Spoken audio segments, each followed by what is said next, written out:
guys, and welcome to the Sunday Beginner Series, where each and every Sunday I cover topics to help beginners build a great foundation into their sport. Everything from picking, different techniques, different picks, right through to making some of your own equipment. And this week is the follow-up to, and I'm covered in paint, last Sunday where we started making the pitting tray. This Sunday we are finishing it off, so we're doing the cutting out the tray part, and I've also included, as you can probably tell, how to paint.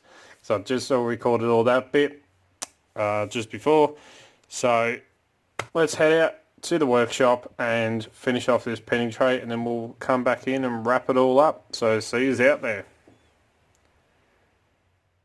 In the shed, I'm just going to quickly juice up my wicks, because you can't make a pinning tray without juicing up some wicks. So we're going to finish off this pinning tray, and we're going to go through and do the tray part where we can sit everything in. So we're going to do the tray part down here. So where we did the two longer lines, so the two longer chambers, we're going to go right along this line here, and we're going to go into the middle line here. So then this end here will be our chambers. To do that, I used to use the round router bit, but I'm actually going to use the flat one with the nice straight edge. So let me get this one hooked up into the router jig for the Dremel, and we'll go through doing the tray part.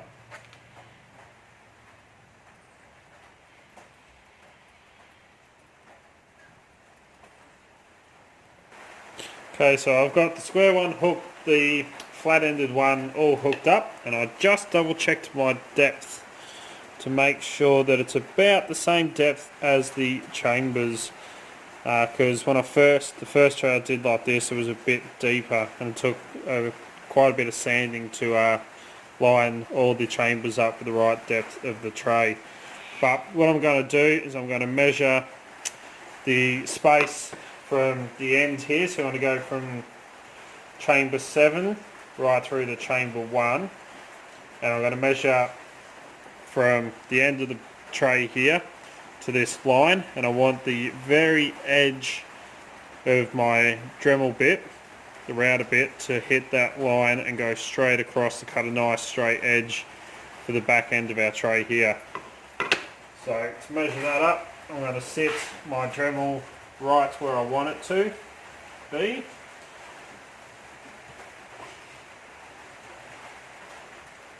I'm going to loosen off the arms to adjust my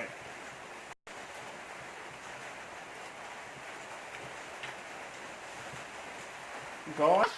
Slide it in like that.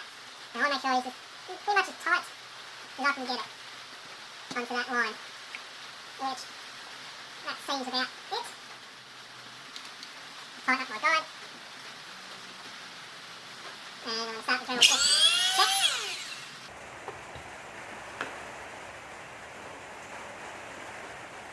So sitting right on the edge of that line, as you can see. So I know my spacing is perfect. So now I'm just going to router straight across to chamber 7, and I'm going to do carefully as I can to keep a nice straight line, and you don't want to go over the edge of your chambers too far. You kind of want everything to line up on the ends, keep everything nice and uniform. So let me do that. I'll just move this down a little bit and see how we are looking at the end of it. Make sure it's all straight.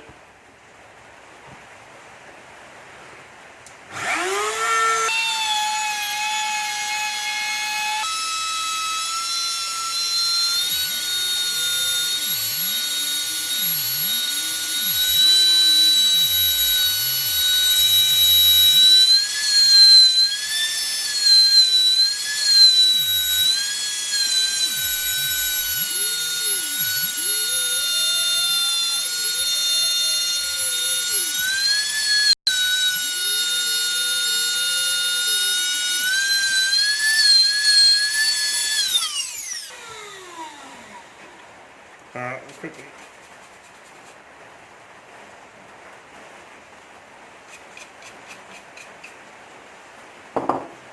Okay, so there is our back line, following straight down to a nice straight edge. Now I'm going to measure to the front one, cut that one, and I'm going to neaten up this edge just here a little bit as well. So get round to doing that and we'll come back to it. Okay, so I've done across here. Now I'm just going to measure out, just do between these two spots here to straighten up this edge, do the same on the other edge, and then I'm going to take the guide off the router and I'm going to route out all of the inside just here. So I'll do that. So pretty much how I do all the chambers where I measure, I'm going to do the same thing, the top here and up here, just to straighten all this edge out. Then route out the centre, then we'll come back and I'll take you through the rest of it.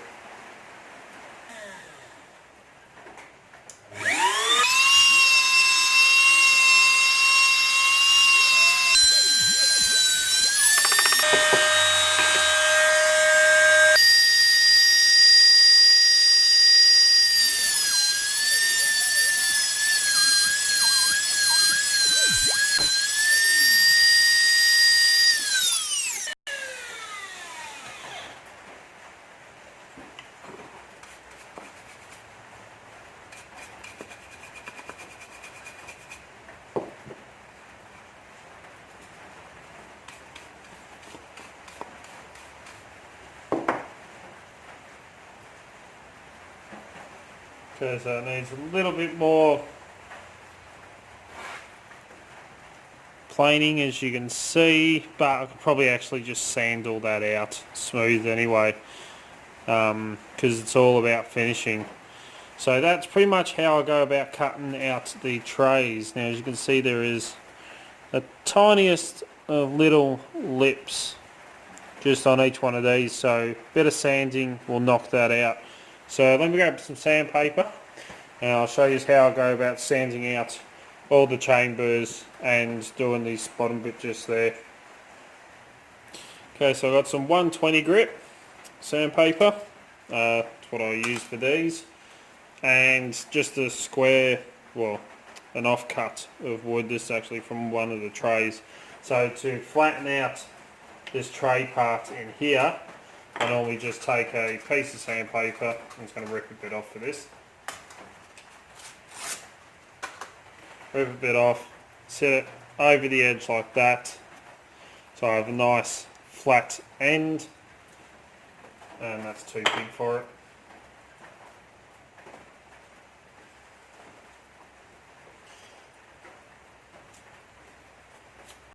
Don't have to be perfect for this at the moment.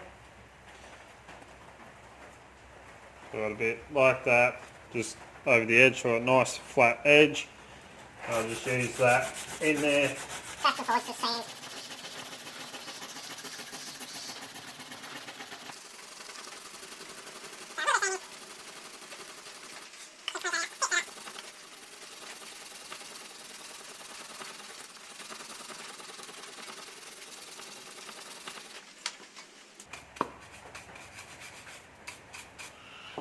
Even just a quick little sand like that, you can see it looks a lot better.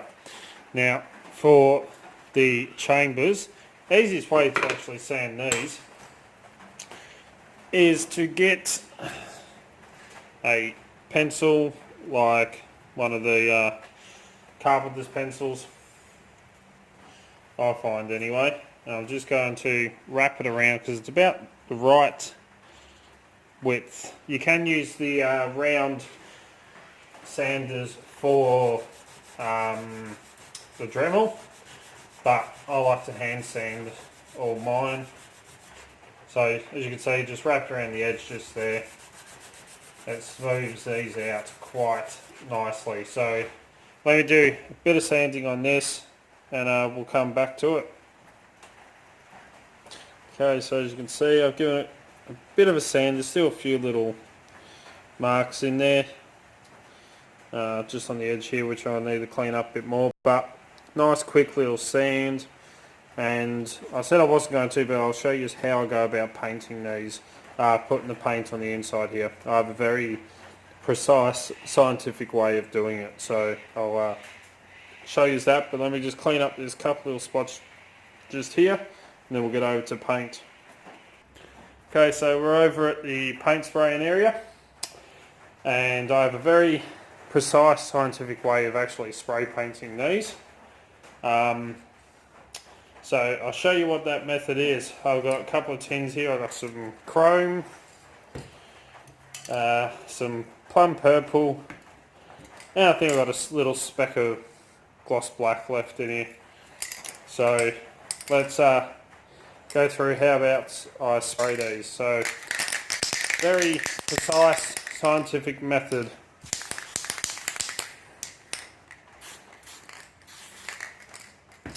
As you can see,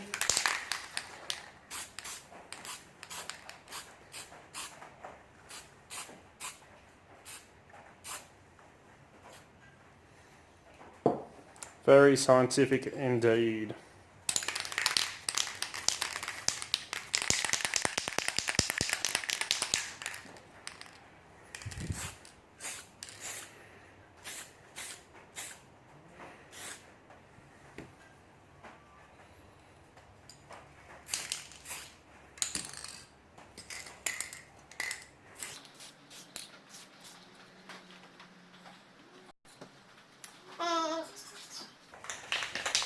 Got a little spray of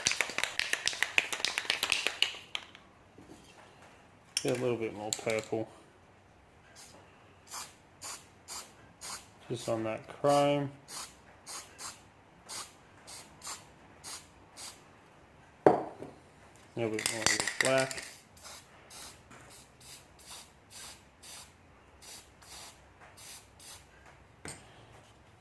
A little squidge of white,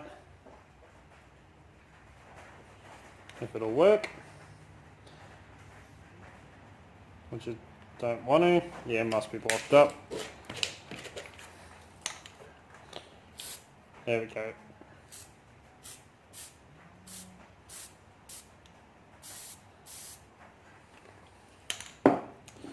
So it may not look like much at the moment.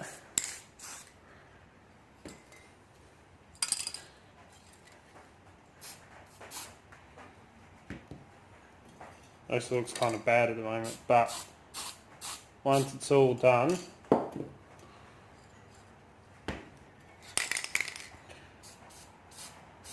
does come out with some pretty cool patterns.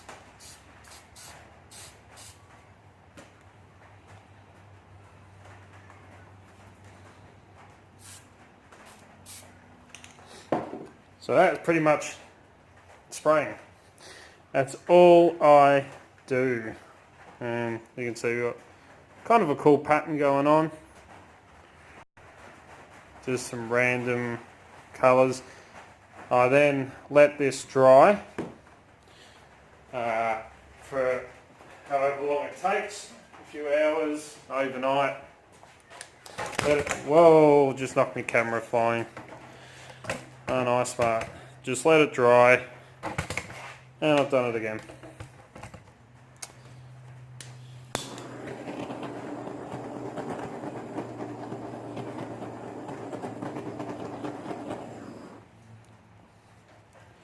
Then once it's fully dried, I then sand right back all the top, so that the only bit that has the paint in it is actually the chambers and the tray. Once all that's done, I then hit it with some clear coat, and I use some strong wood varnish, high gloss, only because I really like the gloss. And I put the sticker on there and I sign it and I number everything. But that is pretty much building and spray painting your very own wooden pinning tray. So once it's all finished, I'll clear coat and you'll probably see it next Sunday. So we're at 16 minutes, so I better head back inside. See you in there. Okay, so I hope you enjoyed that little clip, or pretty long clip actually, I do apologise for how long it took. I was trying to fit in as much information as I could and try and get it all done without having to make this a 3-part series. Trying to keep it down to 2. For those of you that were wondering what I was juicing up my wicks with, it's Charles Chalk Dusts. It's a ginger brew. Tastes just like ginger beer. Absolutely awesome. But there we go. That is this Sunday's covered. I did ask on Friday what everyone would like me to cover, the Sunday Beginner Series, and I've taken everyone's comments into consideration, and I will be doing a lot more stuff towards making some more equipment and also bypassing locks, all the different bypass tools. I don't have all of them. Some of them you can make, but go through bypassing and non-destructive entries. So I'll probably go through a bit more different picking styles. I did cover the basics, but as you progress through, we'll cover a few more styles and a bit more in depth into everything as well. So start off the very basics. Now we're building our way up to higher levels. So we will progress through that as well. So as always follow the codes, keep Locksport legal, don't go do anything stupid. Please jump down the bottom. Here's that little subscribe button. Click that one and the little notification bell right next to it. You know where it is, somewhere around there. Or up there or over there, wherever it may be. That way you can stay up to date. As soon as I upload a video, you'll be one of the first to know. I try to upload 2 to 3 to 4 videos per week, depending on work and everything else that's going on. Don't forget to come and join us on Discord, Extremely League of Pickers. The link is in the description below, so click that link and come and join us. Don't forget you can also find Dark Arts Lock Picking on Instagram, Facebook and Twitter, where I'll put up posts of photos of everything that's going on in the background and all the fun stuff that happens around here. If you're looking for great equipment at very competitive prices, please check out locksmithstoolbox.com. They're an awesome Australian company, and that's where I get all my lockpicking equipment from. As you know, all the stuff for reviews, all the stuff I use pretty much comes from there. If you would like to get in contact with me, you can contact me through any social medias, Discord, or send us an email at darkartslockpicking@gmail.com, and I'll get back to you. If you like what you see, please give a thumbs up. Really do appreciate it. It's nice. And until next time, cheers guys and hot damn.